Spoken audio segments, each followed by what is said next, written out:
প্যারে দোস্ত বুজুর্গ আজিজো, তো কেমন আছো তোমরা? আশা করি সবাই ভালো আছো।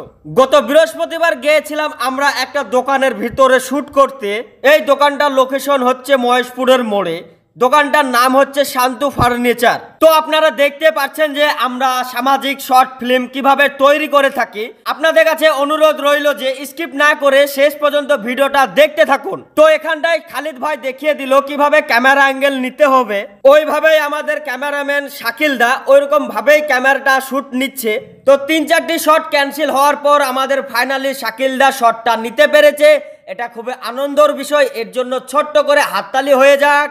এখানটায় খালিদ ভাই বললো হ্যাঁ শটটা খুব ভালোই হয়েছে। তো ফার্নিচারগুলো আমাকে অসাধারণ লেগেছে, খুব সুন্দর লেগেছে। দোকানটার ভিতরেও খুব সুন্দর করে সাজানো রয়েছে। আপনারা যদি ফার্নিচার নিতে চান তাহলে এই দোকান থেকে নিতে পারেন। এখানে খুব অল্প মূল্যে ফার্নিচার বিক্রয় করা হয়, আপনারা নিঃসন্দেহে নিতে পারেন। তো বন্ধুরা, আপনারা যে আমাদের ভিডিওগুলো দেখেন, আমাদের ভিডিওগুলো দেখে আপনাদের মনে হয় যে 5-6 মিনিটকার ভিডিও দেখতে খুবই সহজ, খুবই সরল হয়। আমাদের 6 মিনিটকার ভিডিও যদি খুবই হার্ড রোল পড়ে না, তাহলে সকাল থেকে নিয়ে কোনো সময় তো রাত 8টা-9টাও বেজে যায়। আবার যদি সেই শ্যুট কমপ্লিট আমাদের সেই দিন না হয়, তাহলে আবার পরের দিন সকালে গিয়ে সেই শ্যুটটা কমপ্লিট করে আসতে হয়। কোনো সময় তো ভিডিও করতে গিয়ে আমাদের 3 দিন 4 দিনও লেগে যায়।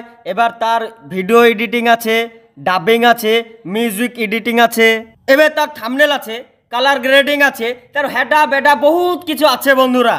কি ঝড়, কি বৃষ্টি, কি রোদ, এসব কিছু দেখি না বন্ধুরা।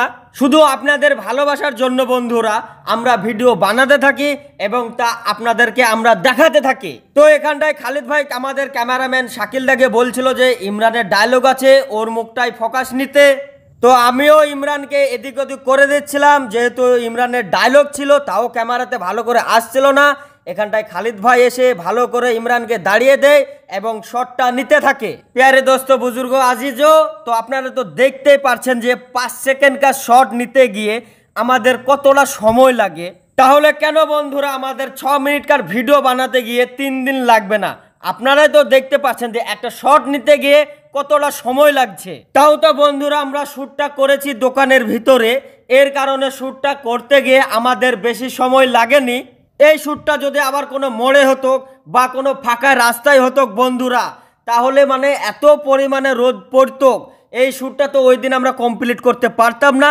আবার আমাদেরকে পরের দিন যেতে হতো। সেই দিন শ্যুট করতে করতে মানে এত পরিমাণে রোদ পড়ছে, আমরা কিছু বুঝতে পারছি না যে আজকে এত রোদ পড়ছে কেন। তাপমাত্রা চেক করার জন্য যেমন আমি পকেট থেকে মোবাইলটা বের করে দেখি যে আজকে কত তাপমাত্রা পড়ছে। ওরে বাপরে বাপরে, তাপমাত্রা দেখার পর আমার মাথা একবারে পুরো হ্যাং হয়ে গেল। মানে কি বলবো আপনাদেরকে, লজ্জা লাগছে আমাকে, বুঝলেন তো? মানে তাপমাত্রা আর যদি 9 বেড়ে যেত না, তাহলে হাফ সেঞ্চুরি হয়ে যেত। মানে আপনাদেরকে কি আর বলবো, সেই 41 ডিগ্রি তাপমাত্রা পড়ছে জানেন। তা আমাদের ঠিক আছে বন্ধুরা, আমরা তো ছাওয়ায় ছাওয়ায় কাজ করছি। যারা চাষে খাটছে, যারা রাজমিস্ত্রির কাজ করছে, যারা পাইপ লাইনের কাজ করছে বা অন্যান্য কাজ করছে রোদের মধ্যে, তারা কিভাবে কাজ করছে একটু ভেবে দেখুন। তো ভিডিও আমাদের এখানটায় কমপ্লিট হয়ে গেছে। যদি আমাদের এই ভ্লগ ভিডিওটা আপনাদের ভালো লেগে থাকে আর অন্যান্য ভাইদের দেখার সুযোগ করে দেবেন। ভালো থাকবেন, সুস্থ থাকবেন, দেখা যাচ্ছে।